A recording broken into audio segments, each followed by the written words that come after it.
Bom dia, amada igreja. Graça e paz do nosso Senhor e Salvador Jesus Cristo. Estamos juntos mais uma vez nessa manhã para podermos estudar juntos a palavra do Senhor. Aprender um pouco mais daquilo que o Senhor deixou para nós registrados na sua palavra. Nos estudos anteriores, nós pensamos, refletimos, analisamos sobre a corrida da fé. A partir de hoje, eu quero pensar com você numa nova série de estudos, seguindo a ideia de andando nos passos de Jesus. Seguindo, então, os passos do Mestre. Eu quero te convidar a orar comigo, então. Pedir ao Senhor que dê iluminação, que Ele aqueça o nosso coração e nos dê entendimento para assimilarmos tudo aquilo que a palavra de Deus tem para nós, de forma que possamos a cada dia aprender mais dele, possamos a cada dia sermos instruídos por ele, possamos a cada dia aprender mais dele. Porque Paulo, como disse lá em Romanos, que dele, por ele e para ele são todas as coisas. Separe esse tempo, venha comigo estudar um pouco mais da palavra do Senhor. Eu creio que esse tempo vai ser um tempo de edificação, um tempo de renovo espiritual, um tempo em que nossa alma será avivada, fortalecida, renovada, quando a gente segue, então, os passos do nosso Mestre. Vamos orar, então, agradecer ao nosso Senhor por esse tempo. Senhor, nosso Deus e nosso Pai, Pai do nosso Senhor e Salvador Jesus Cristo, Deus da nossa vida, queremos nessa manhã agradecer ao Senhor pelo fôlego de vida, pela oportunidade que o Senhor nos dá de podermos estudar um pouco mais da Tua Palavra, de podermos aprender um pouco mais do Senhor. Fala conosco, fala ao nosso coração, ministra o coração da Tua igreja. Visita os meus irmãos e que, no término desse estudo, dessa jornada que vamos trilhar aqui a partir de hoje, seguindo os passos de Jesus, nós, como igreja do Senhor, possamos ser, ó Deus, confrontados pela Tua palavra, alimentados pela Tua palavra, edificados pela Tua palavra, avivados pela Tua palavra. Senhor, que a Tua palavra encontre lugar no nosso coração, que o nosso coração seja terra fértil para o semear da Tua palavra e que ela possa dar frutos. Frutos que permaneçam, frutos que sejam capazes de alimentar aqueles famintos que estão ao nosso redor. Deus, que nós possamos ser capazes de entregar a essas pessoas o melhor alimento que o Senhor nos deu, o nosso Senhor e Salvador Jesus Cristo. Faz isso, Senhor Deus, não por causa da nossa vida, não por causa de nós, não por causa da Tua igreja, mas faz isso, Senhor, por causa do Teu nome, para glória, louvor e exaltação do Seu nome. Queremos declarar nessa manhã, ó Deus, a nossa dependência do Senhor. Por isso, se meu irmão, minha irmã, nesse tempo está cabisbaixo, que eles possam olhar para o alto, de onde vem o socorro vem do Senhor que criou os céus e a terra. Se eles estão fracos, possam ser fortalecidos, que eles possam ser animados, que eles possam ser, ó Deus, nessa manhã, abraçados pelo Senhor, através da Tua palavra, mediante o Teu Espírito Santo. Oh Deus, nós cremos que aquele que começou a boa obra é fiel para completá-la até o dia de Cristo Jesus. Assim nós oramos em nome do Pai, do Filho e do Espírito Santo, crendo que o Senhor é poderoso para fazer infinitamente mais de tudo aquilo que pedimos ou pensamos. Eu quero então te desafiar a pegar um caderninho, uma caneta ou um lápis e vir junto comigo, para que a gente possa então estudar um pouco mais acerca de andar segundo os passos de Jesus.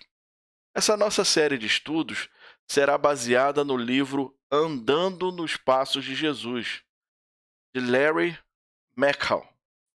Esse livro é da editora Fiel. Eu gostaria então de ler o que Jerry Bridges, que prefaciou esse livro, o que ele fala acerca desse livro. Ele diz assim: uma das bases deste livro é que ele nos leva para fora da esfera que normalmente pensamos ser o caráter cristão. Vemos Jesus em missão e, através do seu exemplo, somos desafiados a, a viver nossas próprias vidas com propósito, como pessoas em missão. Vemos Jesus em oração e, novamente, por meio de seu exemplo, somos condenados por nossas próprias medíocres vidas de oração. Pesado essa palavra. Vemos Jesus lavando os pés de seus discípulos e aprendendo o que significa servir aos outros. E aí ele dá um testemunho pessoal. Tenho sido pessoalmente desafiado por este livro a prestar mais atenção às ações de Jesus, as ações que estão registradas nos evangelhos, e a aprender com tais ações e andar mais como ele andou. Creio que este livro causará um impacto semelhante a todos que o lerem. Então, esse é o nosso desafio. Ler esse livro, pautado na palavra, examinando as Escrituras, sendo alimentado pela palavra, seguindo os passos de Jesus. O Novo Testamento, então, mostra com clareza que o objetivo final de Deus para todos os crentes é que eles se assemelhem a Jesus Cristo. O apóstolo Paulo escreveu que Deus nos predestinou para sermos conforme a imagem ou semelhança de seu Filho. Isso está registrado lá em Romanos, capítulo 9, capítulo 8, verso 29. Eu vou usar nos nossos estudos a versão Nova Almeida atualizada. O que diz o texto então? Pois aqueles que Deus de antemão conheceu, ele também predestinou para serem conformes à imagem de seu Filho, a fim de que ele seja o primogênito entre muitos irmãos. Esse, então, é o desejo de Deus, que nós, como servos do Senhor, como cristãos, tomemos a forma, a imagem, sermos conforme a imagem do seu Filho, a fim de que ele seja primogênito de muitos irmãos. Deus, então, tendo nos predestinado a este fim, começa a transformar-nos nesta imagem por meio do seu Espírito que opera em nós. Como nós estudamos na série anterior, nós podemos ver que a Trindade está em ação. Deus começa a nos transformar à imagem do seu Filho, mediante, então, o Espírito Santo.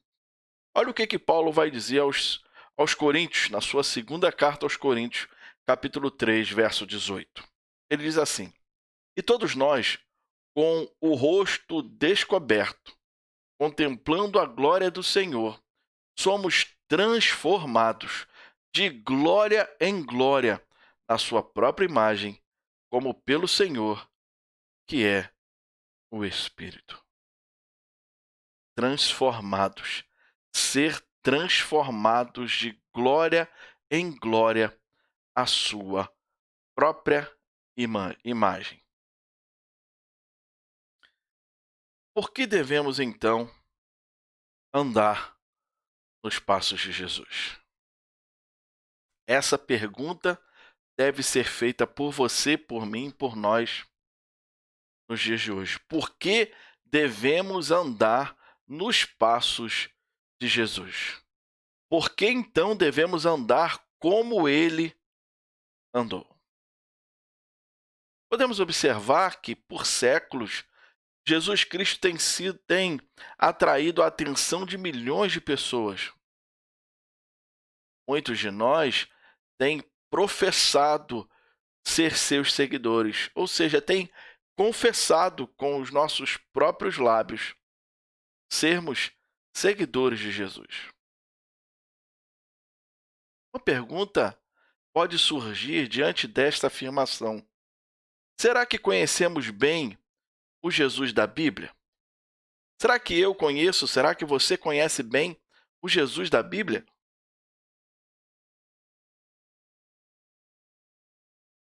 Será que há necessidade, de fato, conhecermos bem o Jesus da Bíblia? É grande a necessidade que temos de conhecer esta pessoa que afirmamos ser Salvador e Senhor. Será que a nossa vida é um reflexo do caráter daquele a quem dizemos que estamos seguindo?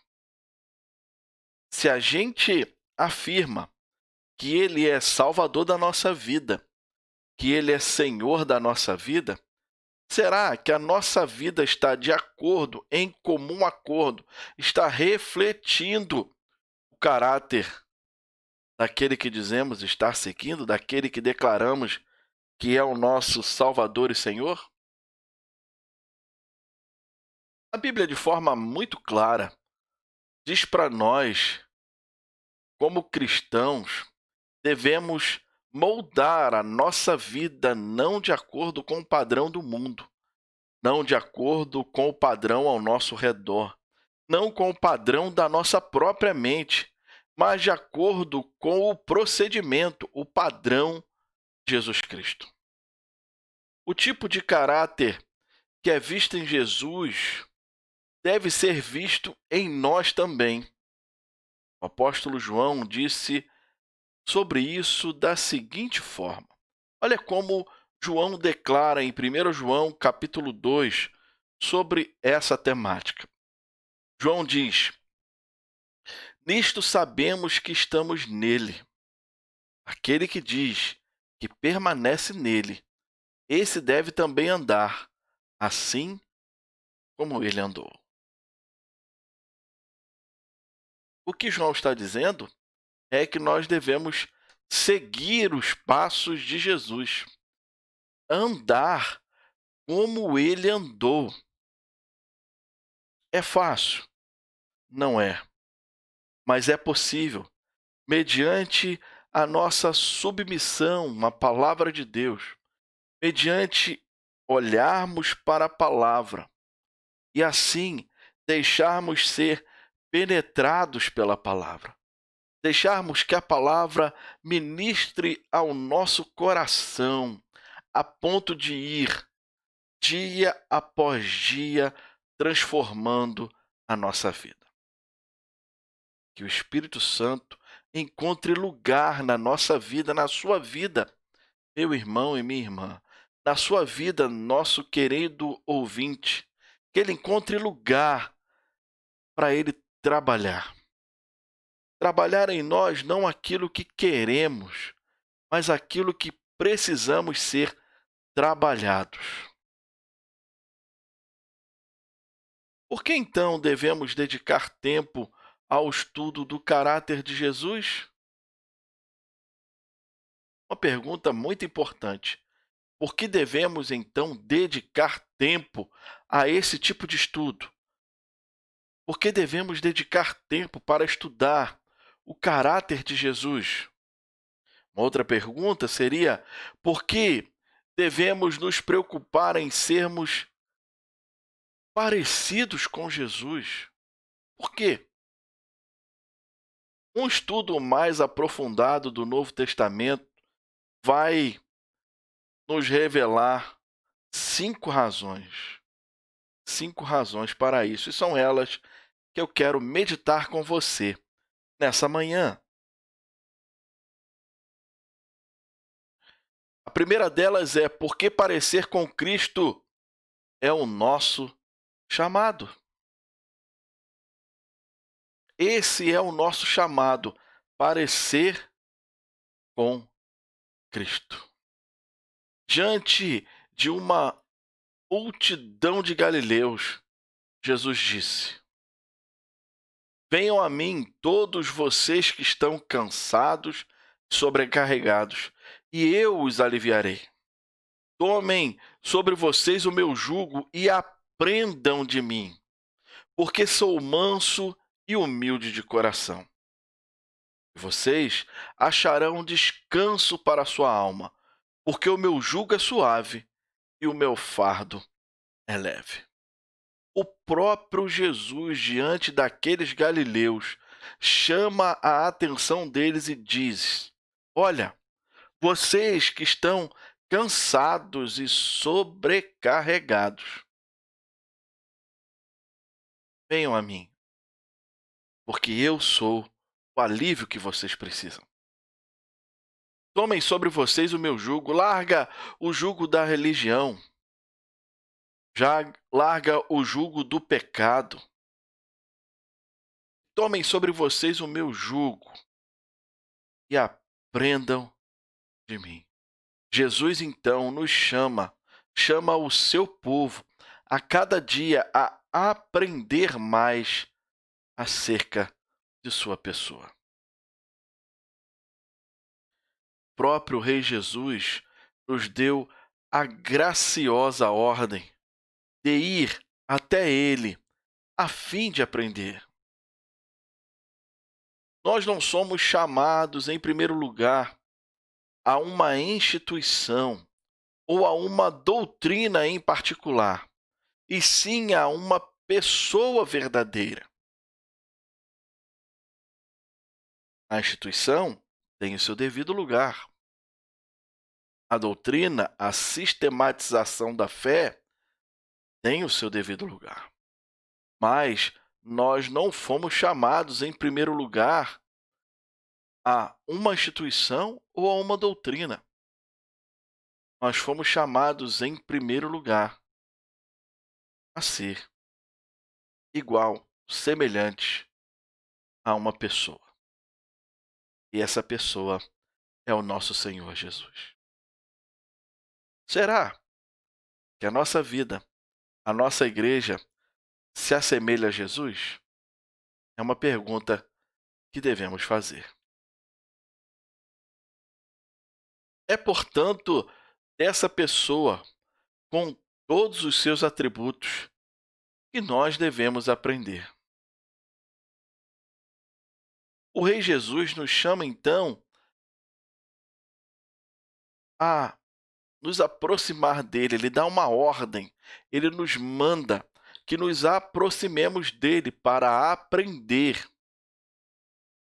Não somente se aproximar dele, não somente aprender, mas também devemos obedecer-lhe o chamado. Quando nós, eu e você, quando a igreja responde a esse chamado, os primeiros passos com Cristo devem ser, então, caracterizados pela atitude de imitá-lo. Isso serve para aquela pessoa que está agora, que teve agora a sua vida alcançada por Jesus. Esse princípio serve para aquele que já está há alguns meses na presença de Jesus. Esse princípio serve para aqueles que já estão anos e anos, muitos anos na presença de Jesus. Nós devemos imitá-lo.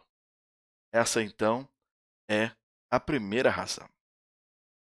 A segunda razão, porque parecer com Cristo é nossa obrigação.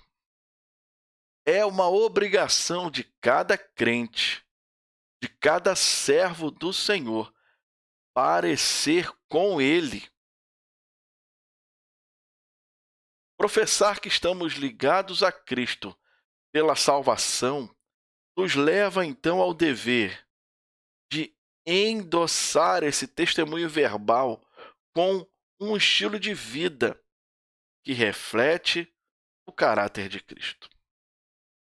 Não basta apenas dizer, eu tenho que viver, testemunhar um estilo de vida que seja semelhante, que seja igual ao caráter de Cristo. Essa verdade, então, se encontra no âmago da seguinte declaração de João: isto, como nós já vimos, sabemos que estamos nele.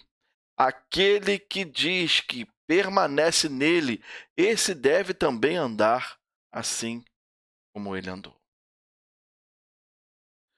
Fé em Jesus como Salvador e conformidade com o seu caráter são inseparáveis.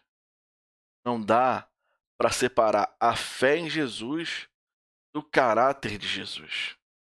Não tem como, não dá. É algo inseparável. Olha o que o comentador bíblico William Hendricks observou.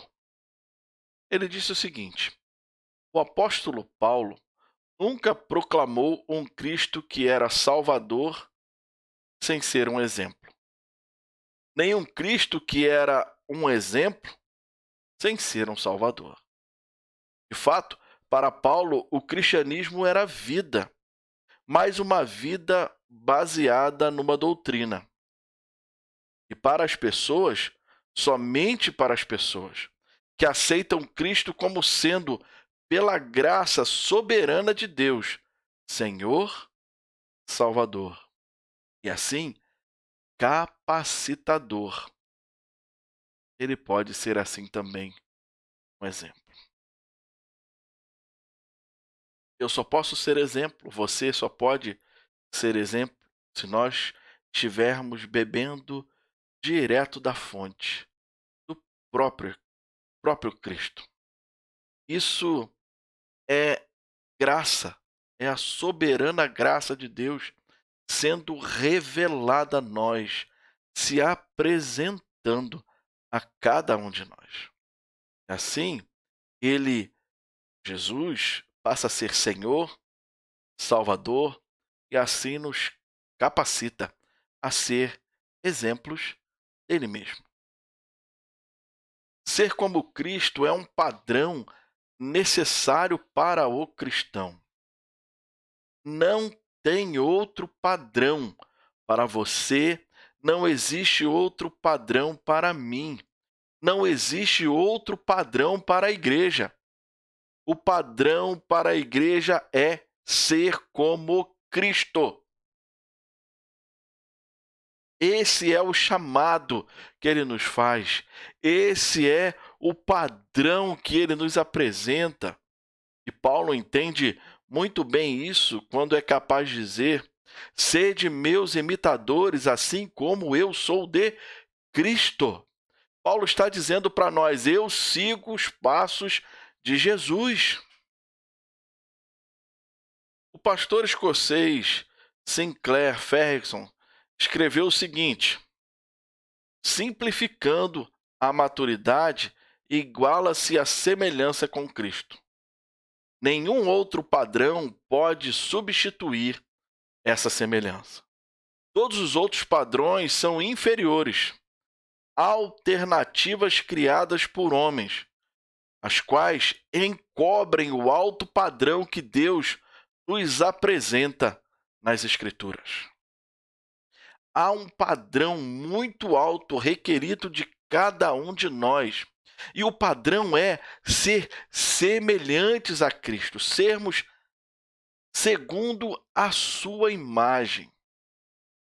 Se queremos ser cristãos maduros, se queremos ser uma igreja madura, uma igreja relevante, uma igreja que seja capaz de lidar bem com as suas dificuldades, com os seus problemas, uma igreja que seja capaz de amar, uma igreja que seja capaz de cuidar, uma igreja que seja engajada com a missão, uma igreja que seja instrumento nas mãos de Deus. Nós não podemos negociar os padrões. Nós não podemos buscar alternativas. Nós precisamos ser, de fato, o povo da palavra, o povo que ouve as palavras do bom pastor e o segue, o povo que ouve as palavras do bom pastor e obedece, o povo que imita o exemplo do bom pastor. No Novo Testamento, nós cristãos somos chamados várias vezes a seguir Cristo em nossos caminhos rumo à maturidade cristã. Além de 1 João, capítulo 2, verso 5, parte B e verso 6, considere os seguintes chamados para sermos como Cristo. Porque eu lhes dei o exemplo para que, como eu fiz, vocês façam também. João capítulo 13, verso 15. Tenho entre vocês o mesmo modo de pensar de Cristo Jesus. Filipenses capítulo 2, verso 5. Olha que isso não é um conceito só de Paulo. João fala acerca disso. Paulo fala acerca disso. E olha o que Pedro fala acerca disso. Porque para isto mesmo vocês foram chamados, pois também Cristo sofreu no lugar de vocês, deixando o exemplo para que vocês sigam os seus passos. Cristo nos deixou todo o exemplo necessário para que eu e você, para que nós, a sua igreja, sigamos os seus passos. Se não buscarmos refletir o caráter de Cristo em nossa própria vida, que direito temos de alegar que somos cristãos? Qual é o direito que eu e você, que nós temos de alegar que somos cristãos, se não buscamos refletir o caráter de Cristo? Essa então é a segunda reflexão acerca de seguir a Jesus que o Novo Testamento nos apresenta. A terceira é, porque parecer com Cristo é a nossa paixão. Não tem como seguir a Cristo sem paixão. Não tem como seguir a Cristo, parecer com Cristo, sem estar entusiasmado, envolvido, abraçado por essa causa. Na salvação, ao sermos levados a Cristo, percebemos que Ele se torna precioso para nós. Se na nossa caminhada cristã, Cristo não é precioso para nós, alguma coisa está errada. Se Ele já não é mais precioso para nós, se Ele hoje não tem mais o valor que tinha de anos atrás, alguma coisa está errada. Precisamos então ir à presença de Deus em humilhação, em contrição, em quebrantamento e pedir a Deus: Senhor, traz de volta o fervor. Senhor, traz de volta o sentimento do primeiro amor. Traz de volta a verdadeira paixão, não a paixão que o mundo fala, oferece, mas um sentimento genuíno que nos faz entender, perceber, ter a certeza de que, de fato, o bem mais precioso que nós temos é Cristo. Olha o que Pedro nos diz em 1 Pedro 2,7. Portanto, para vocês, os que creem, esta pedra é preciosa. Mas, para os descrentes, a pedra que os construtores rejeitaram, essa veio ser a pedra angular. Para vocês, os que creem, esta pedra é preciosa. Quanto mais o conhecemos, mais desejamos conhecê-lo. Quanto mais conhecemos a Cristo, mais precisamos desejar em conhecê-lo. Então, ao conhecê-lo mais e mais, passamos a ser mais parecidos com o nosso Salvador em nosso dia a dia.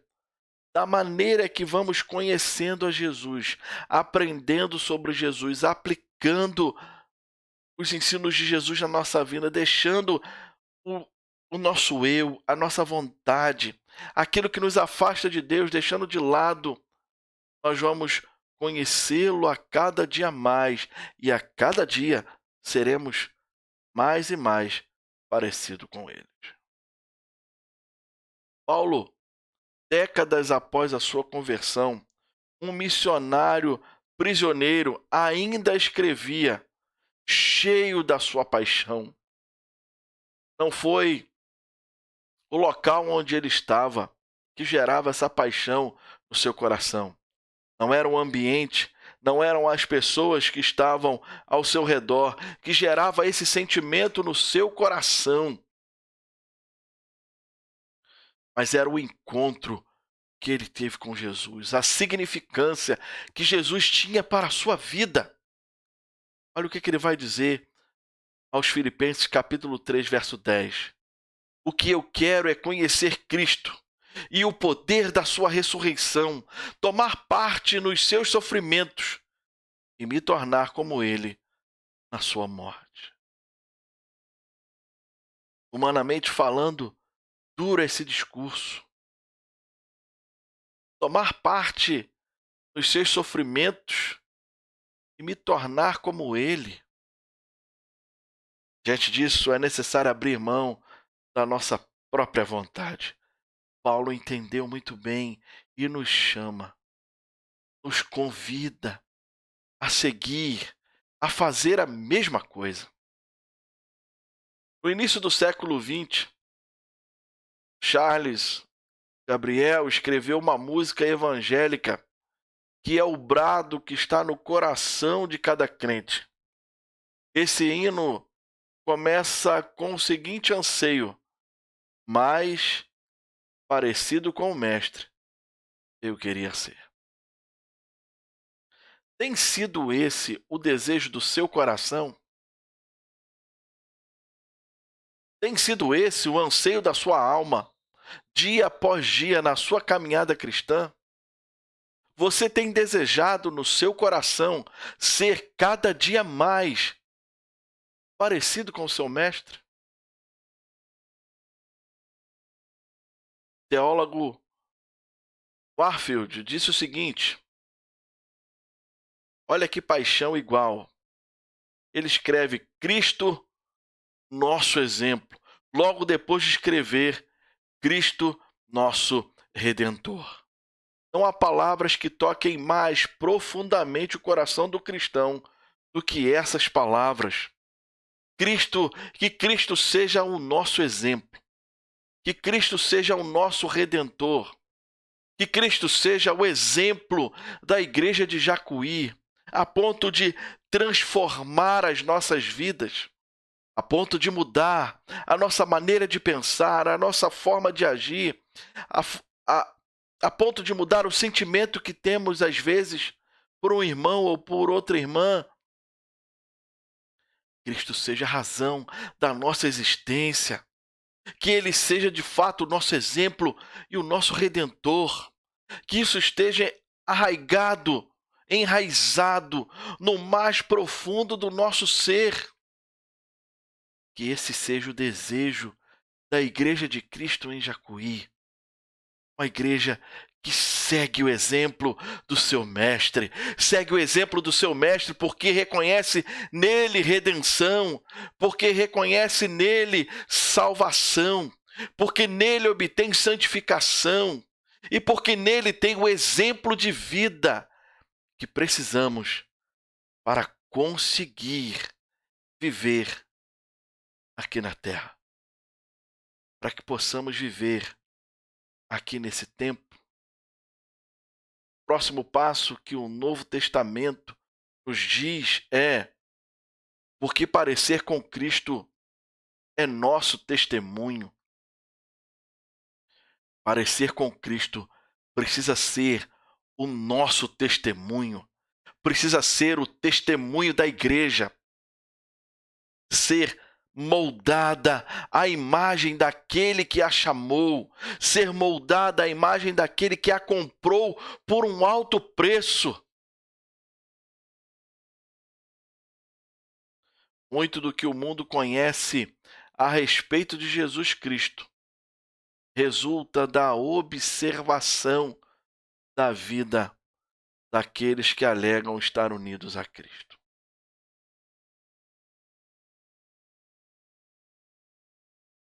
Vez ou outra ouvimos daqueles que não são crentes, daqueles que ainda não entregaram a sua vida para Jesus, daqueles que ainda não reconheceram a Jesus como o único e suficiente Salvador de suas vidas.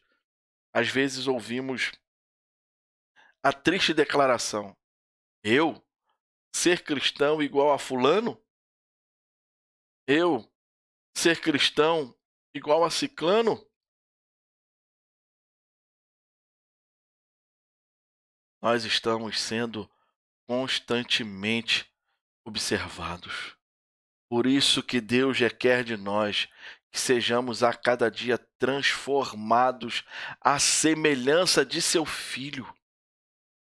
As opiniões que o mundo tem sobre Cristo refletem as opiniões que as pessoas têm sobre os seguidores de Cristo. Em nossos dias, a Bíblia é muito negligenciada. O resultado é que espalhamos a falta de conhecimento do primeiro século a respeito do Novo Testamento.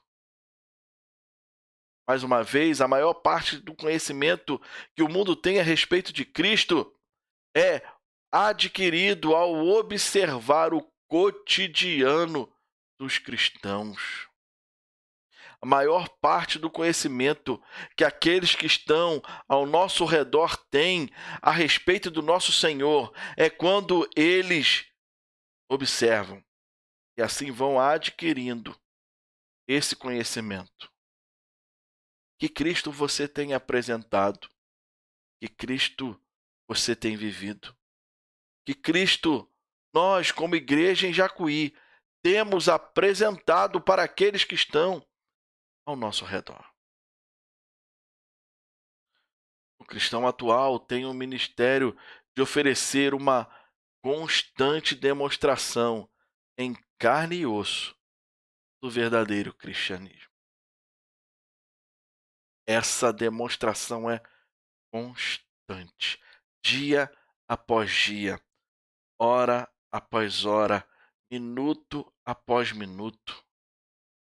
Por outro lado, nada dificulta mais o testemunho da igreja cristã do que a distância entre nossas afirmações e nosso agir, entre o Cristo que proclamamos verbalmente e o que apresentamos em nossas ações.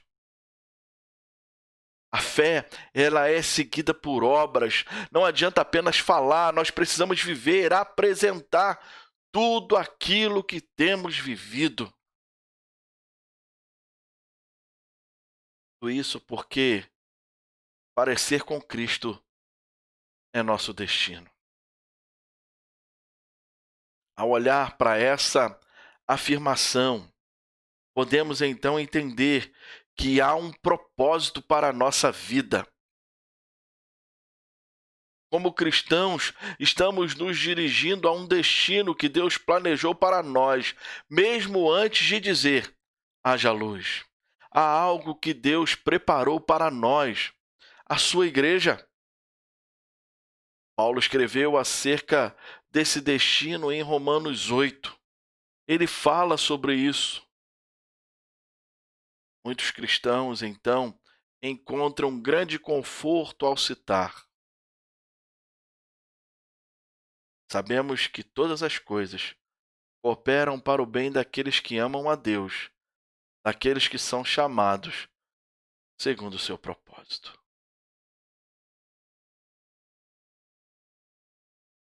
Sabemos que todas as coisas cooperam para o bem. Felizmente, poucos crentes têm usado a mesma passagem para descobrir o que Paulo se referia quando ele falou do bem que Deus faz em nossa vida. São exatamente as palavras seguintes do apóstolo que explicam isso.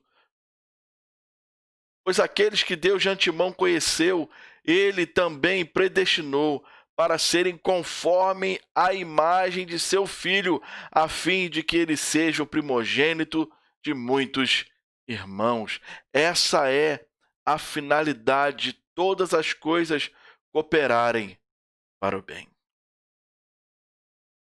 Sabemos que todas as coisas cooperam para o bem daqueles que amam a Deus, daqueles que são chamados segundo o seu propósito.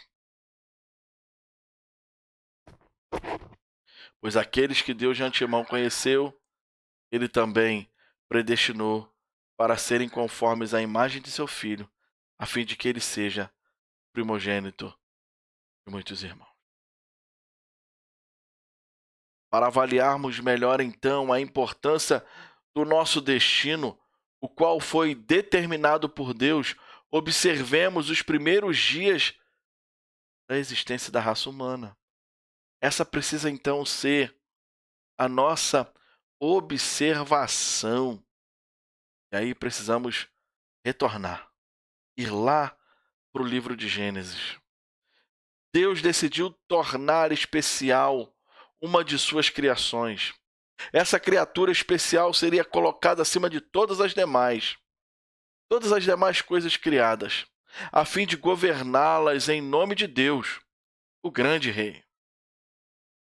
Também disse Deus: façamos o ser humano à nossa imagem, conforme a nossa semelhança, e tenha ele domínio sobre os peixes do mar, sobre as aves dos céus, sobre os animais domésticos, sobre toda a terra e sobre todos os animais que rastejam pela terra. Adão e Eva foram criados por Deus como especiais, em sua própria imagem, em sua própria semelhança, a fim de o representarem e governarem como príncipe e princesa, em nome do grande rei. Esse foi o objetivo de Deus criar Adão e Eva, conforme a sua imagem e a sua própria semelhança. No entanto, o príncipe e a princesa se rebelaram. Se rebelaram contra o grande rei, desejando ser seus próprios mestres, em vez de servir como representantes soberano. Nós conhecemos muito bem esse texto. Sabemos que por causa de sua rebelião, a semelhança de Deus no homem foi embaçada pelo pecado, e o domínio que o homem deveria exercer sobre a criação não foi efetuado. O autor aos Hebreus menciona esse destino incompleto ao citar o Salmo 8, fazendo então uma sincera observação. Pelo contrário, alguém em certo lugar deu testemunho dizendo: que é o homem que dele lembres? Ou o filho do homem que o vistes? Fizeste-o por pouco, menor do que os anjos, e de glória e de honra coroaste. Todas as coisas sujeitaste debaixo de seus pés. Diante disso, então, encontramos um triste lembrete. Que lembrete é esse? O autor dos Hebreus nos responde: ora, ao lhe sujeitar todas as coisas, nada deixou fora do seu domínio. Neste momento, porém, ainda não vemos todas as coisas a ele sujeitas. Se não fosse, então, pelas palavras seguintes, poderíamos ficar desesperados. Não haveria razão para viver, para existir. Vemos, porém, aquele que por um pouco foi feito menor do que os anjos, Jesus, que por causa do seu sofrimento, por causa do sofrimento da morte, foi coroado de glória e de honra, para que, pela graça de Deus, provasse a morte por todos. Cristo Jesus provou a morte eterna em nosso lugar. Ele prova a morte, paga o preço devido. O preço que ele oferece é, então, aceito por Deus. E Deus realiza o milagre, o ressuscitando ao terceiro dia. Em outras palavras, o primeiro Adão não cumpriu suas obrigações como aquele que tem a imagem de Deus. O primeiro Adão não cumpriu. Contudo, Deus nunca abandonou o seu objetivo de fazer do homem seu representante especial, dominando esse mundo em nome do grande rei. Quando o primeiro Adão falhou em sua missão, Deus colocou em prática o seu plano de redenção e restauração. Antes que houvesse luz, a cruz já estava dita, a cruz já estava preparada, a cruz já estava idealizada por Deus. Ele enviou o seu Filho perfeito, em forma humana, como o último Adão, para restaurar o que fora perdido pelo pecado, aquele que foi o primeiro a ter sua imagem. Pois assim está escrito: o primeiro homem, Adão, se tornou um ser vivente, mas o último Adão é espírito vivificante. O primeiro ser vivente, o último espírito vivificante. Agora, como grande alvo de nossa redenção, Deus faz tudo em nossa vida para o bem de nos tornar parecidos com Cristo. Esse é o objetivo de Deus. Ele está nos moldando e ajustando para que nos conformemos à sua semelhança, ou melhor, à semelhança de seu Filho. Atualmente, nós estamos na escola da redenção, nos tornamos mais e mais parecidos com Jesus. O alvo fundamental da redenção é fazer cada crente assemelhar-se a Jesus Cristo. Esse é o alvo da redenção. Todo o propósito de Deus, concebido na eternidade passada, sendo realizado por seu povo e em seu povo, no decorrer da história. Propósito esse que será completo na glória por vir, pode ser resumido nesse simples conceito. Que conceito é esse? Deus tem a intenção de nos tornar parecidos com Cristo. Diante dessa declaração, o dia da colação de grau nos aguarda. João vai dizer em 1 João 3, verso 2: Amados, agora somos filhos de Deus, mas ainda não se manifestou o que haveremos de ser. Sabemos que, quando ele se manifestar, seremos semelhantes a ele, porque haveremos de vê-lo como ele é. Agora somos filhos de Deus, mas ainda não se manifestou o que haveremos de ser. Mas quando ele se manifestar, oh glória, quando Jesus se manifestar, seremos semelhantes a ele. Quando ele nos ressuscitar, quando ele vier buscar a sua igreja com grande glória e majestade, nós o veremos como ele de fato é. E então, tendo sido conformados à imagem de Jesus, o último Adão, exatamente aquilo que foi predestinado para nós, reiniciaremos, ou melhor, reinaremos pelos séculos dos séculos, à sua semelhança e sob a sua perfeita liderança. João vai dizer justamente isso para nós em Apocalipse.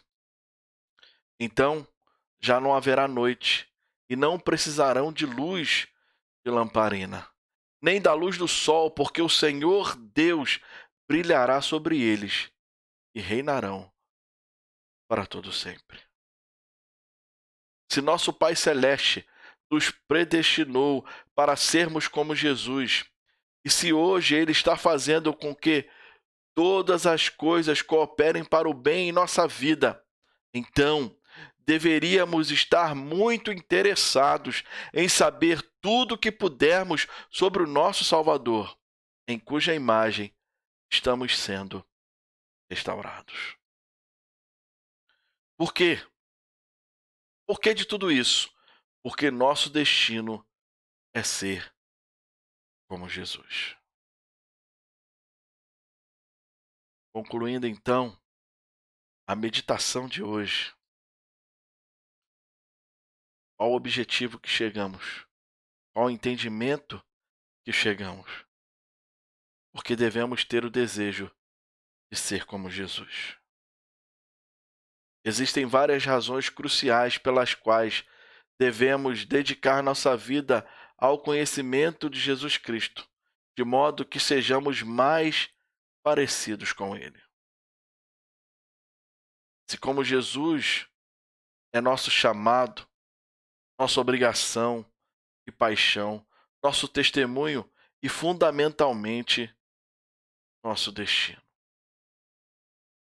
Devemos, então, nos devotar ao estudo da pessoa de Cristo por meio de sua santa palavra, coroando para que seu Espírito Santo nos conforme mais e mais à imagem de nosso bendito Salvador. Terminando, então, o estudo de hoje, quero terminar com as palavras de Wilkinson, que diz o seguinte: que a mente de Cristo, meu Salvador, vive em mim dia após dia. E tudo que eu diga e tudo que eu for, que Ele controle com poder e amor. Possa o amor de Jesus encher-me, como as águas cobrem o mar, em exaltá-lo e em humilhar-me. Ou melhor, está a vitória e o meu almejar. Em exaltá-lo e em humilhar-me está a vitória e o meu almejar. Que você possa pensar, refletir essas palavras. Se for necessário, veja o vídeo novamente, anote, pense, rascunhe, analise se a sua vida de fato está seguindo os passos de Jesus. Lembre-se, a igreja não é o lugar para frequentar, mas uma família para pertencer. A igreja não é o ponto de chegada, mas sim o ponto de partida. Eu quero orar então junto com você nesse momento. Pai, eu quero agradecer ao Senhor por esse tempo. Pedir que o Senhor nos ajude, que o Senhor nos dê a graça de seguirmos os passos de Jesus, de andarmos como Ele andou e assim sermos a cada dia moldados à sua imagem e à sua semelhança. Nos ajuda, ajuda a tua igreja, ajuda o teu povo, Senhor Deus, nessa caminhada e nos faz a cada dia mais o povo da palavra. Que você possa pensar nisso, refletir sobre isso, analisar sobre isso e que Deus te abençoe. Tenha um ótimo dia na presença de Jesus. É Jesus de fato que faz toda a diferença. Fique em paz e que Deus te abençoe.